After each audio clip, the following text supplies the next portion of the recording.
Welcome to Body Bags. I'm your Thursday reviewer, Chris, from Chrisb Movies. You know my name is Chris, and you know I love B-movies. Remakes. We love them. We hate them. But I tend to look at them as a separate entity. Because somebody worked hard and conjured up the money to make this film. And by God, when I review it, I'm reviewing that film and that film alone. Oh, back in the day, I would love a film, and then they would remake it, and I would boycott it. Like, I am not watching this. I like the original way too much. But now I keep an open mind, and I'll watch anything remade. Because someone put that blood, sweat, and tears and hard work into it. Thus being, with this film I'm about to review. It's a film from 2009, from Adam Girosh. The film is titled Knights of the Demons. Starring Shannon Elizabeth and Edward Furlong. I do like the cover art to this. It has like an old school feel to it.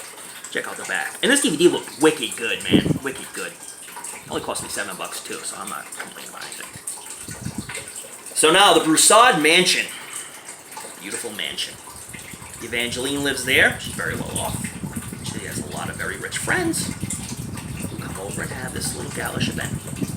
She's in love with this one man, but he just doesn't love her back. He likes every other woman but her, it seems like. So she's trying to figure out ways to make this guy love her. And she figures, I'm gonna have a seance and I'm gonna conjure up a love spirit to come over him and make him love me forever. So she invites him over, 5 of her friends, 7 in total. And the word 7 plays a very important role in this movie. So while she's conducting this seance, instead of unleashing the love demon that will make him love her forever, she unleashes a bunch of demons who were kicked out of hell. I mean, you have to be doing something really bad to be kicked out of hell. I mean, I can't imagine that scenario. But anyway, she unleashes these demons from hell, and they have to overtake 7 bodies and possess them and live within the bodies in order to eventually take over the world. Now, if they take over 5 bodies or 6 bodies, they just won't do it. They have to take over 7 human bodies. So the first one to be taken over is the man that she's in love with, and then conveniently all of her friends all get possessed and get turned into these wicked demons. And now she's the only one left, and all they need is to get inside her body, and then they can take over the world. But she's not having it. She's either going to wait for daylight or to take her life. So she chooses to just take her life, because there's a lot more hours in the nightly hours there before the daylight comes, and she figures she won't make it anyway. So she, in the scene, it's kind of comical. She gets on the roof and she ties her head up in a noose, and she jumps off, and when she jumps off, she decapitates herself. She must have tied that really tight because her head came flying off. So cue to present day, when Angela has now rented the Broussard place and wants to have this big, huge Halloween party. She invites all her friends, and all her friends are all getting dolled up in a Halloween costume to attend this party. Now let's talk about Colin, big drug dealer guy, played by Eddie Furlong. So Colin is meeting up with his drug kingpin, who's not too happy with him because this guy has been lacking on the selling of drugs. So he basically tells him, see, there's a party that they're going to have over here at the Broussard Mansion. He's like, you better make double amount you usually make, or I'm going to kill you. All the while, they're having this really serious talk, and they're making out to be extremely serious. Some girl's doing naughty to him at the bottom. And in case kids are watching, I don't know if kids are watching or not. I can't really say exactly what it is. But at one point, they have this real serious conversation. The girl pops up and she says, are we done? And he's like, no, very sarcastically. And so she continues, and they continue the conversation about how I'm going to kill you if you don't make enough money. So Colin goes with the rest of the people, and now they're at the Broussard Mansion doing this big party. And so Colin shows up, and the girl collecting the money tells him, no, you're not coming in. We don't want any drug dealers in here. He's like, come on, you don't understand, you don't understand. So finally she's like, I'll tell you what, give me $100 and I'll let you in. So he just pulls out $100, like, you know, something we all have, and gives it to her. And now he goes in and he's selling his drugs, and everyone's having a good time until what usually happens when you have a big lavish Halloween party at a big spooky mansion, the cops come. And so Angela runs up to the cops and, what are you doing, dude? I rented this place. I spent a lot of money renting this place. And he's like, well, you don't have a permit. He's like, she said, permit for what? He's like, you're collecting money at the door. You need a permit for that. So they kick everybody out. Everybody goes out. And Angela's stuck there alone, sulking. And then 6 of her friends come back, including Colin, the old drug dealer played by Eddie Furlong, because, you know, he is a named star, and of course he's going to have a large part in this film. So, of course, 6 plus her equals 7. And demons are abound in this house, let me tell you.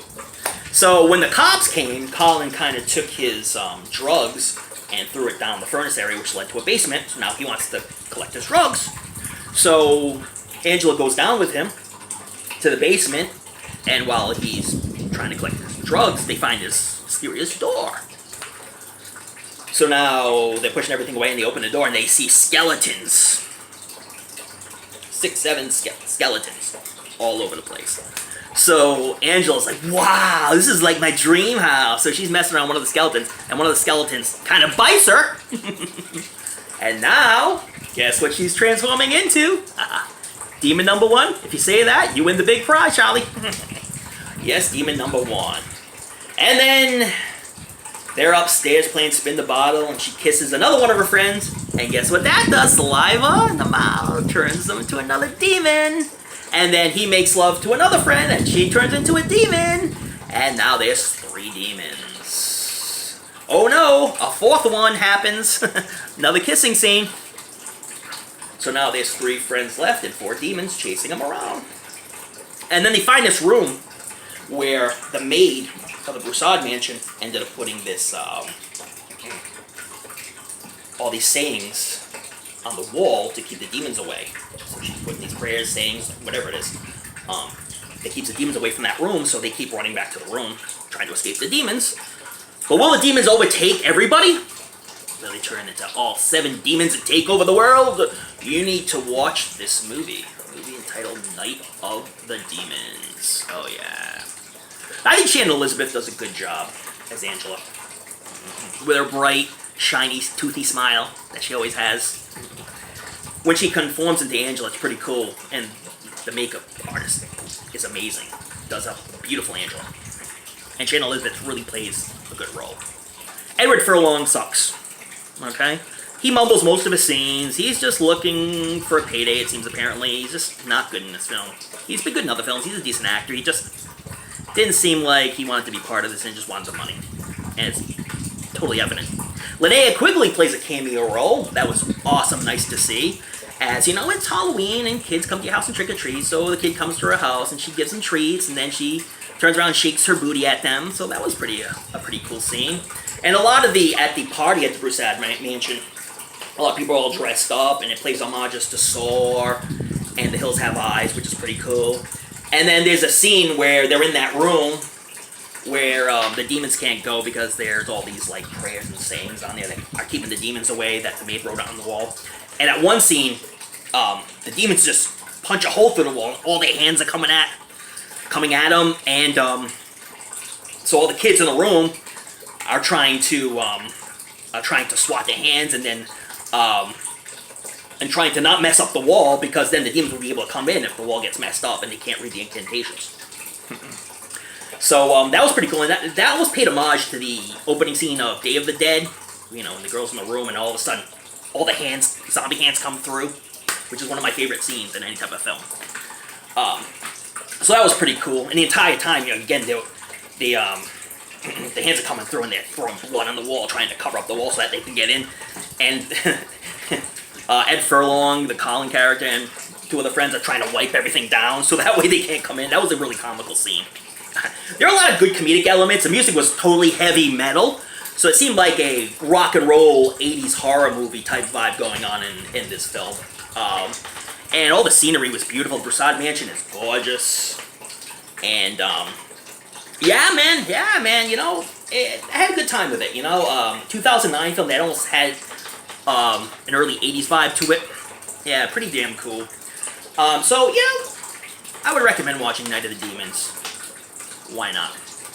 It's a fun little film. It has, like I say, good heavy metal rock and roll vibe going to it. So if you're into that type of stuff, by all means, check it out. And it plays homages to a lot of classic horror films, which is really cool, as well as the original Night of the Demons film as well. So if you want to check it out, by all means, you'll have a pretty damn good time with it. Just open up that mind. Oh yeah, you'll enjoy it. Cool. I gotta say that, you know, the character artists in this film were great. Makeup artists were amazing. Did a really amazing job. Really, a lot of the creatures in the film, the demons, were really creepy and scary.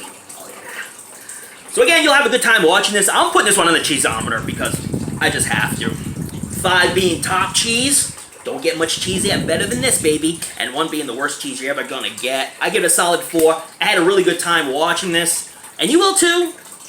Because it's creepy. Got a good heavy metal rock and roll vibe to it if you're into such things. Great scenery. Great characters. Great creature effects, baby. Yeah, you can't go wrong with this one. And if you pick this one up, hey man, it's only $7. Can't beat it, right? Alright. Well, anyways, thank you for watching. I had a fun time watching this film and doing this special remake. This special week at Body Bags. Tune into Body Bags for some more great episodes. Please subscribe to the channel, man. All these guys work very hard, do an amazing job, do some great videos. Oh yeah. So check out those late night horror movies. Read up on your latest Fright Mags, but don't forget to tune in to another episode of Body Bags. Ooh, see you next Thursday. Later, dudes.